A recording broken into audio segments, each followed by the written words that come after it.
The autumn wind swept through the gardens of Adelaide Cottage, carrying with it the scent of dying leaves and the promise of winter's approach. Catherine, Princess of Wales, stood at the kitchen window, her hands wrapped around a steaming mug of tea, watching as her 3 children played in the backyard. George was teaching Charlotte how to properly kick a football, while little Louis chased after fallen leaves with the unbridled joy that only a 5-year-old could possess. It had been 3 weeks since William had left for his extended tour of the Commonwealth realms. What was supposed to be a routine diplomatic visit had stretched longer than anyone anticipated. Emergency meetings, unexpected protocol requirements, and a sudden change in the political climate of one of the nations had kept him away far longer than the family had planned. Catherine had grown accustomed to managing the household alone during his absences, but this particular trip felt different somehow. The silence of the house seemed heavier in the evenings after the children were tucked into bed. She found herself staying up later than usual, scrolling through news articles about William's engagements, studying photographs of him shaking hands with foreign dignitaries, searching his face for signs of fatigue or stress. In the most recent photos from his visit to Canada, she noticed the slight tension around his eyes, the way his smile didn't quite reach them as it usually did. Catherine had always been the steady force in their family, the one who kept everything running smoothly while William fulfilled his royal duties. But lately, she felt the weight of that responsibility more acutely. The children had been asking about their father's return with increasing frequency, and she found herself making excuses that felt hollow even to her own ears. "Mummy, when is Papa coming home?" Charlotte had asked just that morning over breakfast, her blue eyes wide with the kind of innocent directness that children possessed. "Soon, darling," Catherine had replied, smoothing down her daughter's unruly hair. "He's doing very important work for the country." But the truth was, Catherine didn't know when he would return. Their last video call had been brief and interrupted by his security team, and his text messages had become increasingly sporadic. She understood the demands of royal duty perhaps better than anyone, having lived this life for over a decade, but that understanding didn't make the loneliness any easier to bear. The media had begun to take notice of William's extended absence as well. Speculation about the reasons for his prolonged tour filled the tabloid headlines, with some suggesting tensions within the Commonwealth, others hinting at personal reasons. Catherine had learned long ago to ignore most of the press coverage about their family, but she couldn't help but wonder if there was some truth hidden beneath the sensationalized reporting. Her private secretary had been fielding an increasing number of requests for solo engagements, and Catherine found herself accepting more than she normally would. Keeping busy helped distract from William's absence, but it also added to her already full schedule. Between her royal duties, managing the children's needs, and maintaining some semblance of normalcy in their household, she felt stretched thin. The sound of her phone buzzing interrupted her thoughts. She glanced at the screen hopefully, thinking it might be William, but instead saw a text from her mother, Carol Middleton, asking about plans for the weekend. Catherine smiled slightly, grateful for her family's constant support, but she couldn't shake the feeling that something was amiss. Later that evening, after the children had been bathed and read their bedtime stories, Catherine sat in the living room with a glass of wine, trying to focus on a book she'd been attempting to read for weeks. The words seemed to blur together on the page, her mind wandering to memories of quieter evenings when William would be there beside her, sharing stories from his day or helping her review briefings for upcoming engagements. She thought about their last conversation before he left, how hurried it had been. They'd been dealing with George's school project deadline and Louis's sudden bout of homesickness, and their goodbye had been shorter than either of them would have liked. She regretted not taking more time to really talk with him, to ask how he was feeling about the challenging nature of this particular tour. The Commonwealth tour had been fraught with complications from the beginning. Political tensions in several of the realms had made his visits more diplomatically sensitive than usual. Catherine knew that William took his role as future head of the Commonwealth seriously, and she suspected that the pressure to navigate these complex situations was weighing heavily on him. Her phone rang, startling her from a reverie. For a moment, her heart leaped, thinking it might be William calling at an unusual hour due to time differences. Instead, it was her private secretary with an update about a last-minute change to her schedule for the following week. As she hung up the phone, Catherine felt a wave of unexpected emotion wash over her. She missed her husband with an intensity that surprised her. They'd been through separations before, but this one felt different. Perhaps it was the uncertainty surrounding his return date, or maybe it was the way their last few conversations had felt strained and rushed. She walked through the house, checking that all the doors were locked and the children were sleeping peacefully. George was sprawled across his bed with a book still open beside him, clearly having fallen asleep while reading. Charlotte was curled up with her favorite stuffed animal, her thumb dangerously close to her mouth in a habit she was supposed to be breaking. Louis was sleeping soundly, his room filled with the soft glow of his nightlight. Standing in the hallway outside their rooms, Catherine felt the full weight of single parenting that so many people managed every day. She had tremendous respect for those who did it without the support system and resources she was fortunate to have. Still, the emotional challenges remained the same regardless of circumstances. The next morning brought its usual chaos as Catherine helped the children get ready for school. George couldn't find his geography textbook. Charlotte insisted on wearing a summer dress despite the autumn chill, and Louis decided that breakfast was optional. Through it all, Catherine maintained her patience and good humor, but she found herself looking forward to the quiet that would come after she dropped them off. As she drove back from the school run, her phone rang through the car's speakers. The caller ID showed William's private number, and her heart rate quickened as she answered. "Darling, I'm so sorry I haven't called properly in days." William's voice came through with a slight delay and some static that indicated a poor connection. "Things have been incredibly hectic here, and I've barely had a moment to myself." "I understand," Catherine replied, though she could hear the relief in her own voice. "How are you holding up? You looked tired in the photos from yesterday's engagement." "I'm tired," he admitted with a sigh. "This tour has been more challenging than anyone anticipated.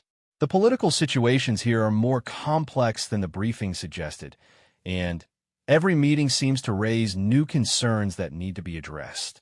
They talked for nearly 20 minutes, the longest conversation they'd had since he left. William shared some of the frustrations he was facing with the diplomatic protocols and the pressure from both the British government and the Commonwealth realm governments to achieve specific outcomes from his visits. Catherine, in turn, told him about the children's activities and her own recent engagements. "The children miss you terribly," she said softly. "Charlotte asked if she could record a bedtime story for you to listen to while you're away." "That would be wonderful," William replied, and she could hear the emotion in his voice. "I miss bedtime stories with them.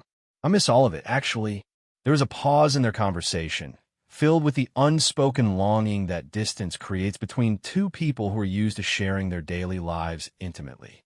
"When do you think you'll be able to come home?" Catherine asked, try to keep her voice light and understanding. "That's what I'm calling about, actually," William said, and something in his tone made Catherine's stomach tighten with apprehension. "There's been another development here. The Prime Minister of one of the realms has requested an additional meeting about some concerns that have emerged during my visit. My team is saying it could add another week, possibly two, to the tour."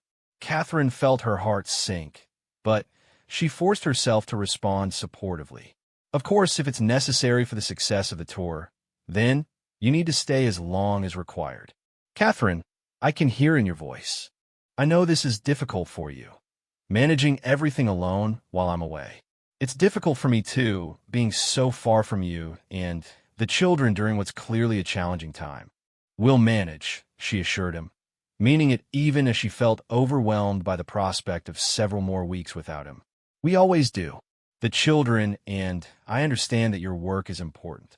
They talked for a few more minutes before William had to rush off to another engagement. After they hung up, Catherine sat in her parked car for a long moment, processing the news. 2 more weeks felt like an eternity when she was already feeling stretched to her limits. The rest of the day passed in a blur of routine activities, but Catherine found herself more short-tempered than usual. When George complained about his homework and Charlotte had a meltdown over her after-school snack, Catherine snapped more sharply than she normally would. Later, as she tucked the children into bed, she felt guilty about her impatience. "Mummy, are you sad because Papa isn't here?" Charlotte asked with the perceptiveness that often caught Catherine off guard. "I miss him, just like you do," Catherine replied honestly. "But I'm not sad. I'm proud of the important work he's doing, and I'm grateful that I get to spend extra time with you and your brothers while he's away." Charlotte seemed satisfied with this answer, but as Catherine turned off the light and closed her daughter's bedroom door, she wondered if she was being entirely truthful. She was proud of William's work, but she was also struggling more than she cared to admit with his extended absence. That night, Catherine found herself unable to concentrate on anything. She tried to watch television, but the programs couldn't hold her attention. She attempted to catch up on correspondence, but the letters seemed trivial and unimportant. Eventually, she gave up and went to bed early, but sleep eluded her as her mind raced with thoughts about the upcoming weeks. She thought about the early days of their marriage, when William's military service had required similar separations. They'd been younger then, without children, and somehow those absences had felt different. There had been an element of adventure to it, a sense that they were both building towards something larger than themselves.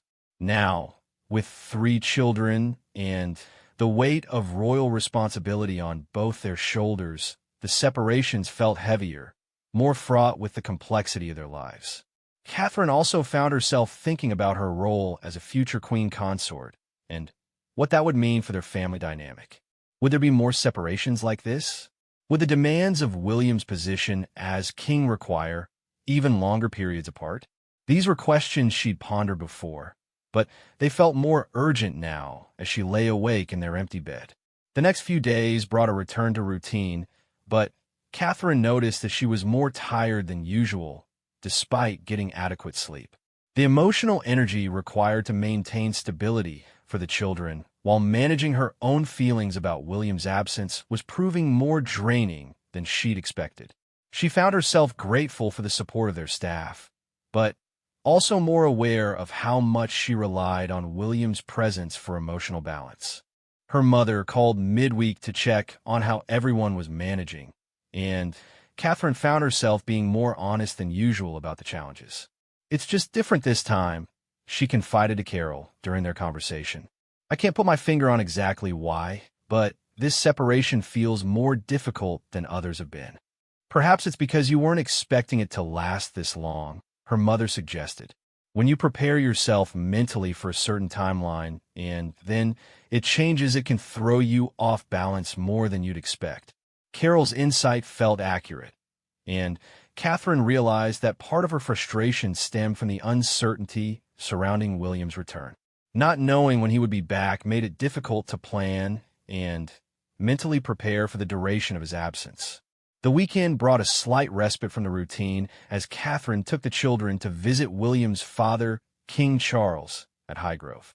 The children always enjoyed their grandfather's company, and Catherine found the change of scenery refreshing. Charles was understanding about the challenges of William's extended tour, having experienced similar diplomatic missions throughout his own career. "These Commonwealth tours can be unpredictable," he told Catherine as they walked through his garden while the children played nearby. "William is handling some particularly complex situations, and I'm proud of how he's managing them. But I also understand how difficult his absence must be for you and the children." "We're managing well enough," Catherine replied, watching as George helped Louis climb a tree under Charlotte's careful supervision. "I just worry that the children are starting to feel unsettled by not knowing when their father will return." "Children are more resilient than we often give them credit for," Charles observed. "But you're right to be concerned about the uncertainty. Perhaps it would help if William could arrange for more regular video calls with them, even if they're brief." It was a simple suggestion, but Catherine realized that structured, regular contact might help the children feel more connected to their father despite the physical distance. She made a mental note to discuss this with William during their next conversation. The days stretched into the second week of what was supposed to be William's final week abroad, and Catherine found herself settling into a rhythm that felt both familiar and unsettling. She had always been capable of managing their household independently, but the extended nature of this separation was beginning to wear on her in ways she hadn't anticipated. The children's reactions to their father's absence had evolved from simple missing him to more complex emotional responses. George had become more serious and responsible, clearly feeling that he needed to step up as the eldest child. Catherine noticed him helping his younger siblings without being asked, and taking on small tasks around the house with a maturity that both impressed and concerned her. She worried that he was placing too much pressure on himself to fill the gap left by William's absence. Charlotte had become more clingy than usual, often asking to sleep in Catherine's bed and requesting extra cuddles throughout the day. Her usual independence had given way to a neediness that Catherine understood but found emotionally exhausting to constantly address. The little girl would sometimes stand at the front windows of their home, watching for cars and asking if each one might be bringing her father home. Louis, being the youngest, seemed to have the most difficulty understanding why his father had been away for so long. He would randomly ask questions about William throughout the day, and Catherine often caught him talking to his father's picture or leaving drawings by William's side of the bed. The innocence of these gestures broke Catherine's heart, while also reminding her of the deep bond between William and his youngest son. Catherine's own emotional state had become increasingly complex as well. While she maintained her outward composure and continued to handle her royal duties with grace and efficiency, privately she found herself feeling more isolated than she had in years. The weight of being the sole parent present, combined with her regular royal obligations, left little time for processing her own emotions about the situation. Her conversations with William had become more frequent, but also more strained. The time differences made spontaneous calls difficult, and when they did manage to connect, both of them seemed to be holding back their true feelings about the separation. William was clearly under tremendous pressure from the diplomatic challenges he was facing, and Catherine didn't want to add to his burden by expressing her own struggles. Similarly, William seemed hesitant to share the full extent of the difficulties he was encountering, perhaps trying to protect her from worry. The media attention surrounding William's extended absence had intensified, with various publications offering increasingly speculative explanations for the prolonged tour. Catherine had learned to ignore most press coverage about their family, but some of the headlines were becoming difficult to avoid. Her press secretary had advised her to continue with business as usual, but Catherine couldn't help feeling that every public appearance was being scrutinized for signs of strain or discord. During a particularly challenging day, when George had been unusually quiet at school and Charlotte had had a tearful meltdown over a minor disagreement with her brother, Catherine found herself questioning whether she was handling the situation as well as she thought. That evening, after the children were finally settled, she called her sister Pippa for a conversation that she hoped would provide some perspective. "I feel like I'm failing them somehow," Catherine confided, curled up on her sofa with a cup of tea that had long since grown cold. "They need their father, and I can't be both parents no matter how hard I try." "Catherine, you're not failing anyone," Pippa replied firmly. "You're managing an incredibly difficult situation with 3 young children while maintaining your royal duties and supporting William from afar. The fact that you're worried about whether you're doing enough shows exactly how good a mother you are." The conversation with her sister helped Catherine realize that she had been placing unrealistic expectations on herself. She had been trying to compensate for William's absence by being everything to everyone, rather than simply being the best version of herself that the circumstances allowed. The next morning brought an unexpected call from William that lasted longer than their recent conversations. He sounded more open than he had in days, sharing some of the specific challenges he was facing with the diplomatic negotiations. There had been unexpected tensions between different Commonwealth realms, and William was finding himself in the position of mediating disputes that were far more complex than anyone had anticipated. "I feel like I'm trying to solve problems that have been decades in the making," he told her, the exhaustion clear in his voice. "Every conversation seems to reveal new layers of historical grievances and current political pressures that I'm not sure I'm qualified to address." Catherine listened as he described meetings that had gone late into the night and the pressure he felt to achieve meaningful outcomes from his visits. She could hear the weight of responsibility in his voice and recognized the signs of stress that she knew so well from their years together. "You don't have to solve everything during this tour," she reminded him gently. "Your presence and genuine engagement with these issues is valuable in itself, even if you can't resolve every problem that exists." "I know you're right intellectually," William replied, "but it's difficult not to feel the pressure to make this extended time away worthwhile. I know how much my absence is affecting you and the children, and I want to justify the sacrifice." This conversation marked a turning point in their communication.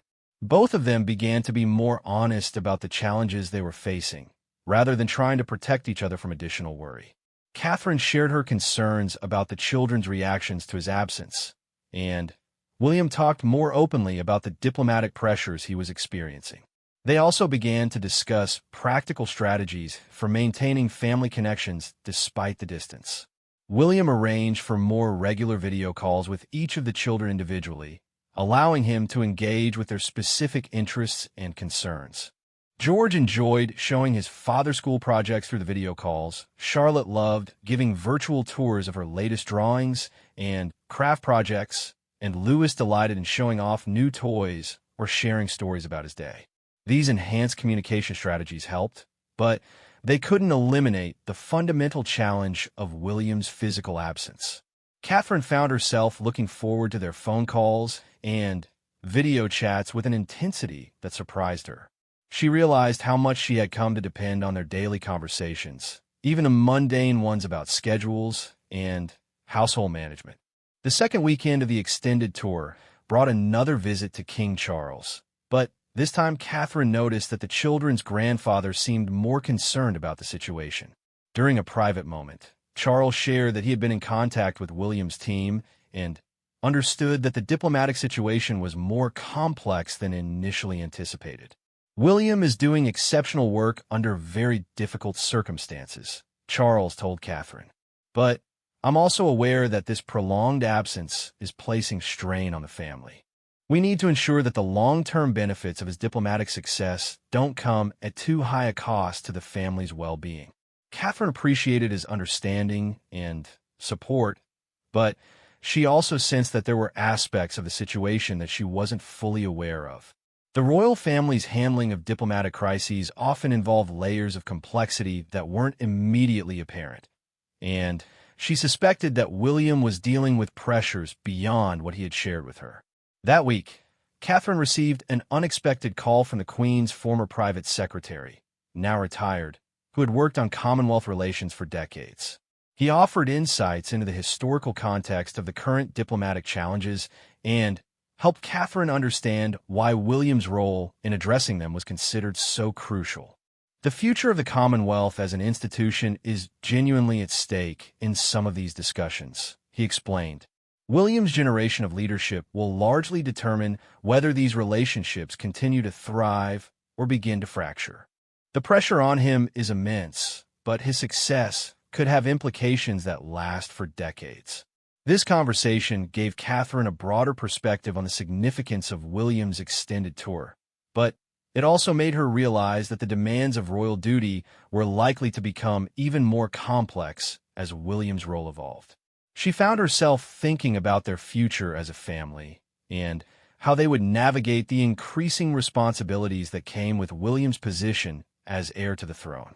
The children's half-term break arrived during William's third week away, providing both opportunities and challenges for Catherine. Without the structure of school days, the children had more time to focus on missing their father, but it also allowed for more flexibility in their communication schedule. Catherine arranged for extended video calls during breakfast and before bedtime, creating routines that helped the children feel more connected to William despite the distance. During one of these calls, Lewis asked his father when he was coming home with such genuine confusion and disappointment that both Catherine and William found themselves struggling to maintain their composure. The innocence of the question and the sadness in their youngest son's voice highlighted how difficult the extended separation had become for the entire family. That night, after the children were asleep, Catherine and William had their longest conversation since he had been away. They talked about everything from the children's emotional needs to the diplomatic pressures William was facing. And for the first time in weeks, Catherine felt like they were truly connecting despite the physical distance. "I never anticipated that this tour would be so emotionally challenging," William admitted. "The diplomatic work is complex, but being away from you and the children for this long is affecting me more than I expected. I find myself distracted during important meetings because I'm thinking about bedtime stories I'm missing or conversations with you that I wish I could have." Catherine felt relief at hearing that he was struggling too. It wasn't that she wanted him to suffer, but knowing that the separation was difficult for him as well made her own emotions feel more valid and less like a personal failing. "I've been trying so hard to be strong for the children and supportive for you that I haven't really allowed myself to acknowledge how much I miss you," she confessed. "But the truth is, I miss our partnership in everything from parenting decisions to just having someone to talk to about my day." They spent nearly an hour talking through their feelings and making plans for how to better support each other through the remainder of his tour. William committed to more regular communication, even if it meant brief calls between official engagements, and Catherine promised to be more honest about the challenges she was facing rather than trying to shield him from them. The conversation ended with both of them feeling more connected and less isolated, but it also underscored the reality that William's return date remained uncertain. The diplomatic work he was doing was progressing, but slowly, and there were still unresolved issues that required his continued presence. Catherine hung up the phone feeling both better and worse than before the call. Better because she felt more emotionally connected to William and more supported in the challenges she was facing. Worse because the conversation had reinforced how much she missed him and how difficult the ongoing uncertainty about his return was for their entire family. As she prepared for bed that night, Catherine reflected on how this experience was teaching her things about herself and their marriage that she hadn't known before. She was discovering reserves of strength and independence that she was proud of, but she was also learning how much she valued and depended on their partnership in ways both large and small. The next morning brought news that would change everything. Catherine's private secretary called early with information that William's team had reached out about a significant development in the diplomatic situation. The details were still unclear, but there were indications that a breakthrough might be possible that could allow William to conclude his tour earlier than currently anticipated. Catherine felt her heart race with a combination of hope and caution. She had been disappointed before by potential changes to William's timeline, and she didn't want to get her hopes up only to have them dashed again. But the possibility that he might be able to return sooner filled her with an energy and optimism that she hadn't felt in weeks. She decided not to tell the children about the possibility yet, not wanting to raise their expectations if the situation didn't develop as hoped. Instead, she went about their morning routine with a lightness in her step that hadn't been there for weeks, silently hoping that this might be the beginning of the end of their separation. The next 48 hours passed in a strange state of suspended animation for Catherine. The information about a potential breakthrough in William's diplomatic mission remained vague and subject to change, leaving her caught between hope and the careful emotional protection she had learned to maintain during his extended absence. She found herself checking her phone more frequently than usual, hoping for updates while trying not to appear anxious in front of the children. The weather had turned particularly gloomy, with persistent rain and gray skies that seemed to mirror the uncertainty hanging over their household. Catherine noticed that even the staff seemed to sense something was different, though she hadn't shared the possibility of William's earlier return with anyone beyond her immediate security team and private secretary. During breakfast on Thursday morning, Charlotte made an observation that caught Catherine off guard with its perceptiveness. "Mummy, you seem different today," the young princess said, looking up from her cereal with eyes that reminded Catherine so much of William. "You're smiling more, but you also seem worried. Are you keeping a secret?" Catherine paused, struck by her daughter's intuitive nature. She had always been amazed by how much children could pick up on adult emotions, even when adults thought they were hiding their feelings effectively. "I'm not keeping any secrets, darling," Catherine replied carefully. "I'm just hoping for some good news about when Papa might be able to come home." George looked up from his toast with immediate interest. "Has someone said something about Papa coming home?" Catherine realized she needed to be more careful about managing her own emotional reactions. The last thing she wanted was to create unrealistic expectations for the children if the diplomatic situation didn't resolve as hoped.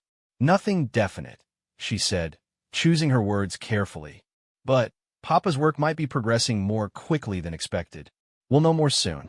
Louis, who had been more focused on making patterns with his jam than following the conversation, suddenly looked up with excitement. "Is Papa coming home today?" "Not today, sweetheart," Catherine replied, lifting him onto her lap for a cuddle.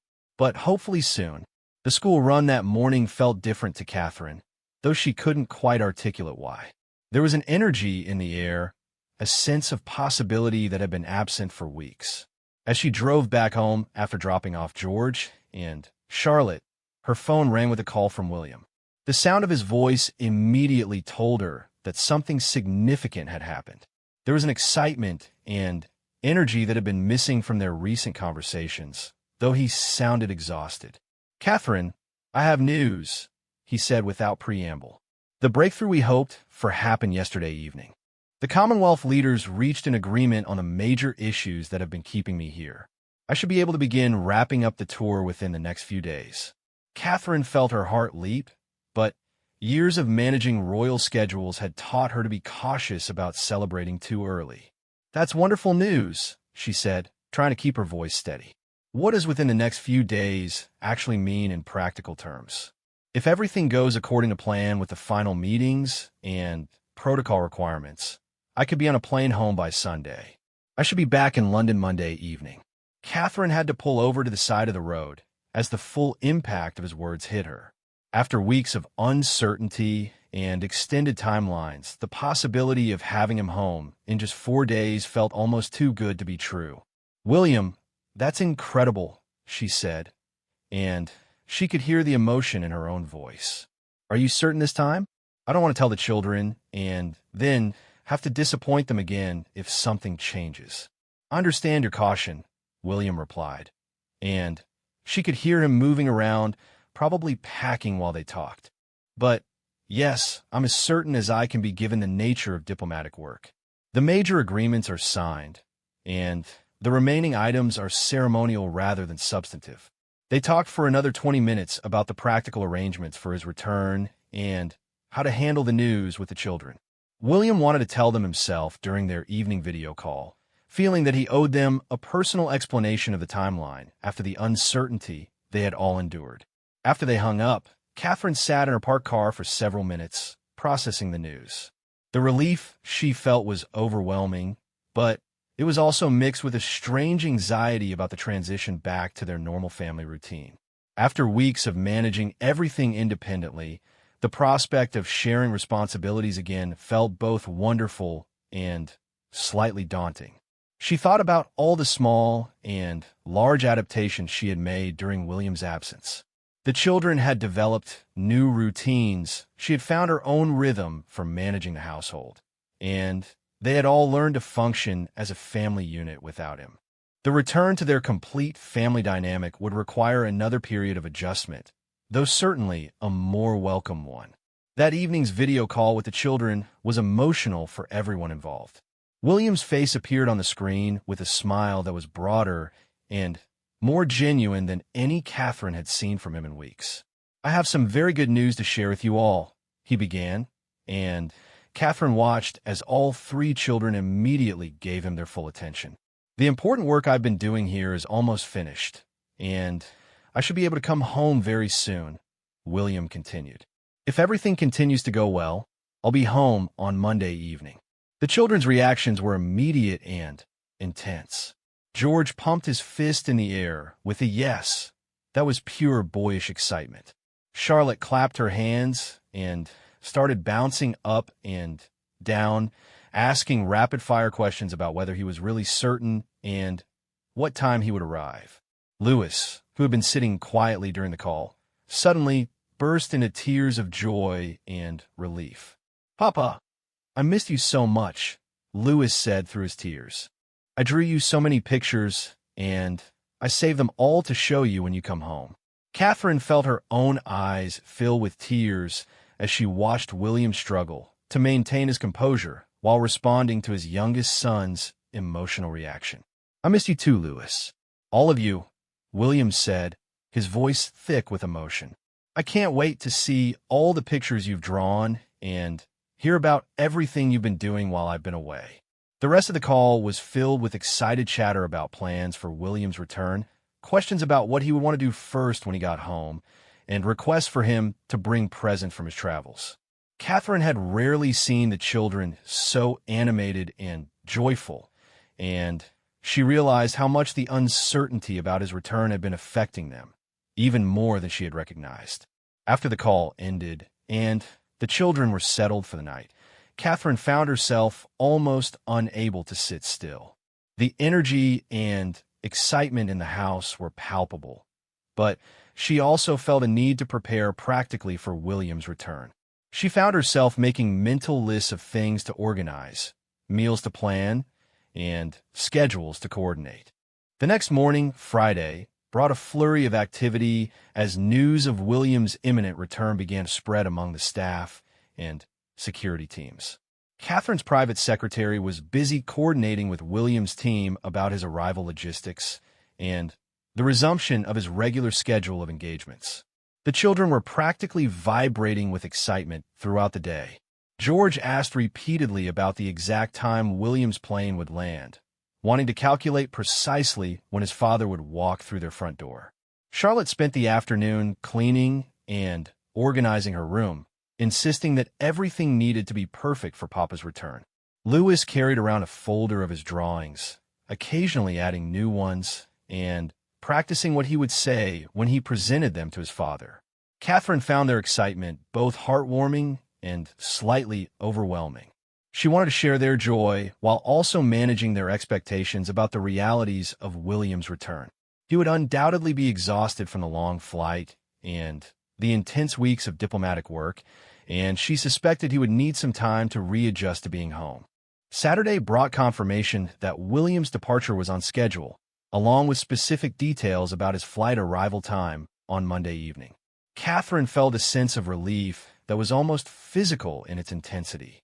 The uncertainty that had characterized the past several weeks was finally coming to an end. She spent the weekend preparing for his return in both practical and emotional ways. The house was thoroughly cleaned, his favorite foods were purchased for his homecoming meal, and she made sure that all of his personal belongings were exactly as he had left them. But she also spent time thinking about how to transition back to their normal family dynamic after weeks of operating differently. The children's anticipation reached fever pitch on Sunday evening. Despite Catherine's best efforts to maintain their regular bedtime routine, all three children struggled to fall asleep.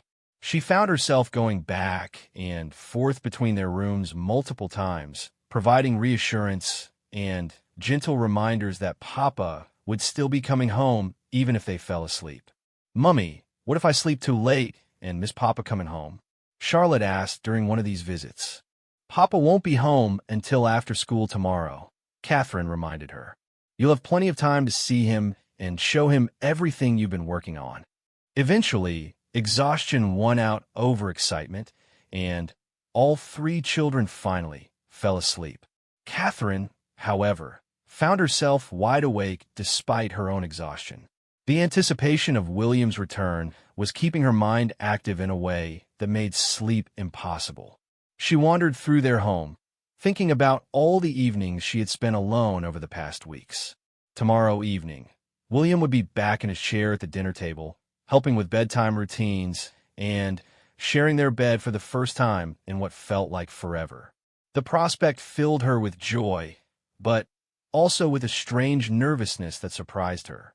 Catherine realized that she had become accustomed to making decisions independently and managing the household according to her own rhythms and preferences.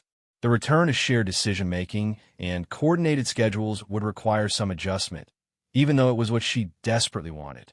She thought about how much she had missed their late evening conversations, the way William could make her laugh after challenging days, and the comfort of his presence during the children's difficult moments. But she also acknowledged to herself that she was proud of how well she had managed during his absence and didn't want to lose the confidence and independence she had developed. Monday morning arrived with a crisp autumn clarity that seemed to match Catherine's emotional state. The uncertainty and waiting were almost over, and she felt more energetic and optimistic than she had in weeks. The children were practically bouncing off the walls with excitement, and even their usual morning routines seemed charged with anticipation. "Is today really the day Papa comes home?" Louis asked for what must have been the 10th time since waking up. "Yes, sweetheart, today is really the day," Catherine confirmed, smoothing down his unruly hair. "Papa should be home in time for dinner." The school day seemed to drag endlessly for everyone involved. Catherine found herself checking her phone constantly for updates from William's travel team, while the children later reported that they had been unable to concentrate on any of their lessons. Teachers at both schools sent understanding messages about the children's distraction, recognizing the significance of their father's return after such an extended absence. Catherine spent the afternoon making final preparations for William's homecoming.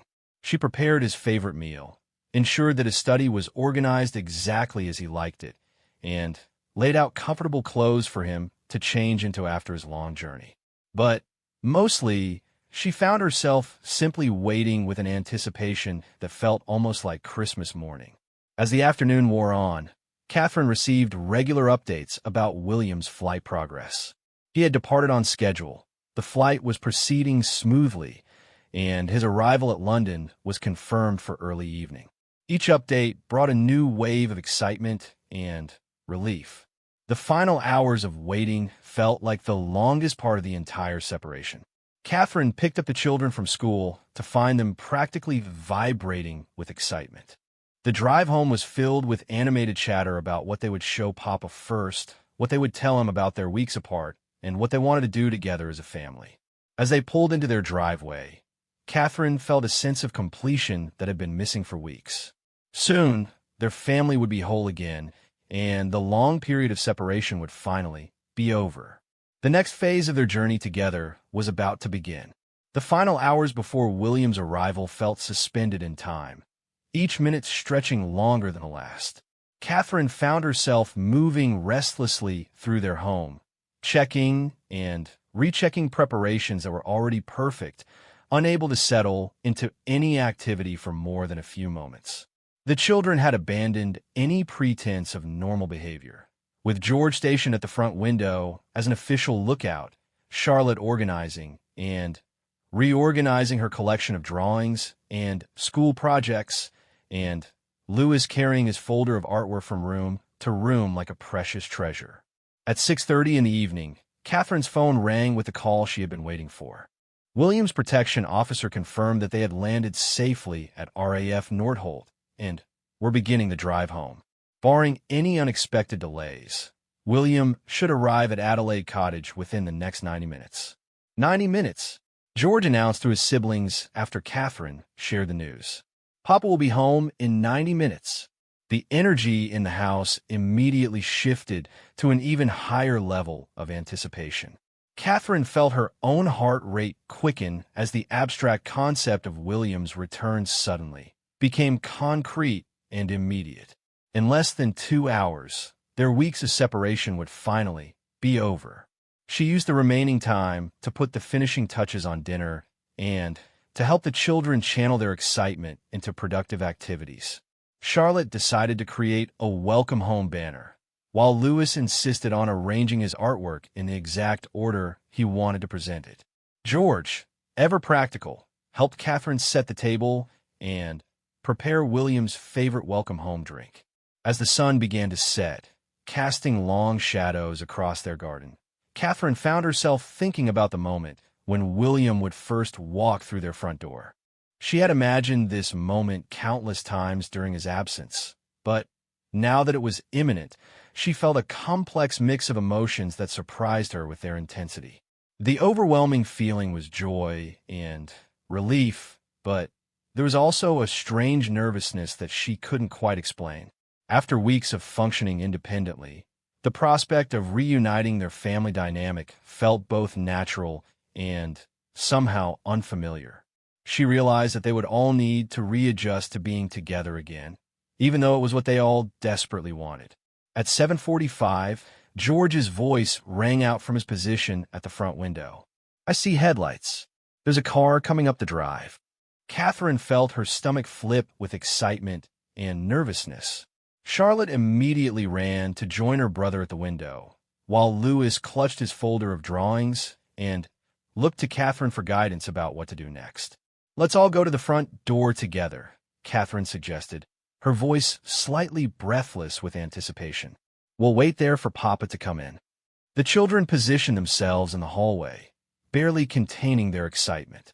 Catherine stood behind them, her heart pounding as she heard car doors closing outside and the familiar sound of footsteps approaching their front door. The key turned in the lock with a sound that Catherine had been longing to hear for weeks. The door opened slowly, and William appeared in the doorway, looking tired but smiling broadly as he took in the sight of his family waiting for him. For a moment, everyone seemed frozen in place, as if the reality of his return was too overwhelming to immediately process. Then, Louis broke the spell by running forward with his arms outstretched, his folder of drawings forgotten as he launched himself into his father's arms. "Papa, Papa, you're really home," Louis cried, wrapping his arms around William's neck with all the strength his small body could muster. William lifted his youngest son easily, holding him close as Charlotte and George joined them in a group hug that brought tears to Catherine's eyes. She watched from a few steps away as her family reunited, feeling a profound sense of completeness that she hadn't fully realized she'd been missing.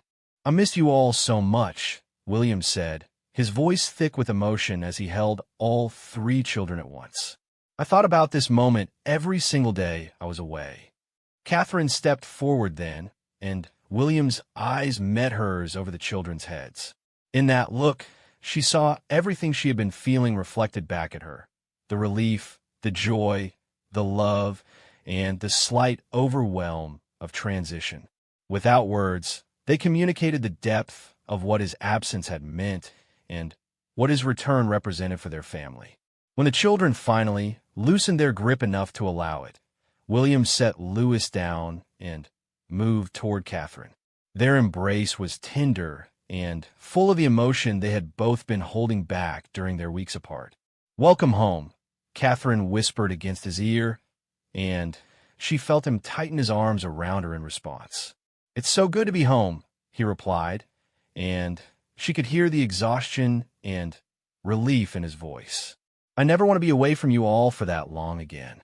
The next few hours passed in a whirlwind of reconnection and storytelling. The children competed for William's attention, eager to share everything that had happened during his absence. Louis proudly presented each of his drawings with detailed explanations of when he had made them and what they represented. Charlotte gave an elaborate tour of her room, showing off new arrangements and projects she had completed while he was away. George shared stories from school and demonstrated new skills he had learned in his father's absence. William listened to each child with the focused attention that Catherine had always admired about his parenting style. Despite his obvious exhaustion from the long journey and intense weeks of diplomatic work, he gave each of them the time and energy they needed to feel heard and valued. During dinner, the conversation flowed with an ease and warmth that had been missing from their family dynamic for weeks. William shared age-appropriate stories from his travels, describing the places he had visited and the interesting people he had met. The children hung on every word, asking questions and making connections between his experiences and things they had learned in school. Catherine found herself simply watching and listening more than participating in the conversation, savoring the sound of William's voice at their dinner table and the sight of their complete family gathered together again. The normality of it felt precious after weeks of adaptation and adjustment. As the evening progressed and the initial excitement of reunion began to settle into a calmer contentment, Catherine noticed the subtle ways that William was readjusting to being home. He seemed slightly overwhelmed by the energy and chaos of family life after weeks of formal diplomatic engagements, but she could also see him visibly relaxing as the familiar rhythms of home life surrounded him. Bedtime routines that night were extended far beyond their usual time frame, as each child wanted extra time with their father. William read stories with voices and enthusiasm that reminded Catherine why the children had missed his bedtime contributions so much. He listened patiently to detailed accounts of dreams, fears, and hopes that the children had been saving to share with him. When the children were finally settled and asleep, Catherine and William found themselves alone together for the first time in weeks. They sat together on their sofa, Catherine curled against William's side in a position that felt both completely natural and somehow new after their time apart. "Tell me honestly how you've been," William said, stroking her hair gently. "I know the last few weeks have been difficult for you, even though you've been so supportive about the extension of the tour." Catherine considered how to answer, wanting to be honest about the challenges while also acknowledging the growth and strength she had discovered during his absence. "It was harder than I expected," she admitted. "Not just the practical aspects of managing everything alone, but the emotional challenge of not having you to share the daily experiences with. I missed our conversations, our decision-making partnership, even our disagreements about small household things." William nodded, understanding evident in his expression. "I felt that too. The diplomatic work was challenging and important, but being disconnected from the daily life of our family was the hardest part. I felt like I was missing pieces of the children's lives that I can never get back."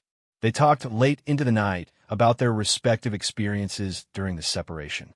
William shared more details about the diplomatic challenges he had faced, while Catherine opened up about her struggles with the uncertainty and the pressure she had felt to maintain stability for the children while processing her own emotions. "I'm proud of how you handled everything," William told her as they prepared for bed. The children clearly felt secure and loved throughout this whole experience, and that's because of the incredible job you did as their anchor while I was away. "I'm proud of the work you did too," Catherine replied. "I know the diplomatic breakthrough you achieved will have lasting positive impacts, and I understand why it required the time and energy you invested in it." As they settled into their bed together for the first time in weeks, Catherine felt a profound sense of rightness that went beyond simple relief. The physical presence of William beside her felt like coming home in the most fundamental way possible. The next morning brought a return to more normal family routines, though with an underlying current of joy that reflected their reunion. William joined the school run for the first time in weeks, and Catherine watched with amusement as the children competed to sit next to him in the car and share their thoughts about returning to their regular schedules. Over breakfast, William announced that he had arranged to take several days off from his official duties to focus entirely on family time. The children cheered at this news, immediately beginning to plan activities and adventures they wanted to share with their father. "I learned something important during this tour," William told Catherine as they cleaned up after breakfast while the children played in the garden. "The diplomatic work is crucial and meaningful, but nothing is more important than our family. I want to be more intentional about protecting our time together and ensuring that future separations are better planned and more limited. Catherine felt touched by this commitment, understanding that it represented a shift in how William was thinking about balancing his royal duties with their family life. The days that followed were filled with a gentle re-establishing of their family rhythms. They took walks together through their favorite local paths, cooked meals as a family, and spent quiet evenings reconnecting through simple shared activities. The children gradually settled back into the comfort of having both parents present and available, though Catherine noticed they remained slightly more clingy than usual, as if ensuring that William was truly back and not planning to leave again soon. For Catherine, the readjustment was more complex than she had anticipated. While she was thrilled to have William home and to share parental responsibilities again, she also found herself needing to consciously step back from some of the independence she had developed during his absence. They needed to renegotiate their partnership in small daily decisions and routines, finding their rhythm as a team again. A week after William's return, Catherine reflected on how the experience had changed their family in subtle but meaningful ways. The children had demonstrated resilience and adaptability that impressed her, and she had discovered reserves of strength and capability that gave her confidence for future challenges. William had gained new perspective on the importance of family time and had returned with a deeper appreciation for their daily life together. Most importantly, their marriage had been tested by separation and uncertainty, but had emerged stronger for the experience. They had learned to communicate more openly about their individual struggles and needs, and had developed a deeper appreciation for their partnership in all aspects of their life together. As Catherine watched William reading bedtime stories to all three children crowded around him on their sofa, she felt grateful not only for his return, but for the journey they had all taken during his absence. The weeks of separation had been difficult, but they had also taught their family important lessons about love, resilience, and the precious nature of being together. The experience had reinforced Catherine's understanding that their life would always involve challenges related to William's royal duties and responsibilities. But it had also shown her that their family had the strength and love necessary to weather these challenges together, emerging from difficulties with deeper bonds and greater appreciation for the gifts they shared as a family. That night, as she lay beside William, listening to his steady breathing and feeling the warmth of his presence, Catherine felt a profound gratitude for the ordinary miracle of their reunited family.